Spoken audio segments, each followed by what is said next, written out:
วัสดีครับวันนี้ก็มาอยู่กับ007นะฮะวันนี้ก็จะมารีวิวเพื่อนนะครับโอเคครับวันนี้คุณนัดนะฮะวันนี้คุณบาสครับก็มาอยู่ในเกมการ์ดที่ชื่อว่า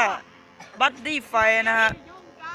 หาซื้อได้ที่เซเว่นและร้านการ์ดทั่วบ้านคุณนะโอเคครับอันนี้มันก็เล่นปัญญาอ่อนกันนะฮะใช้คนตั้งเยอะมาอันนี้เป็น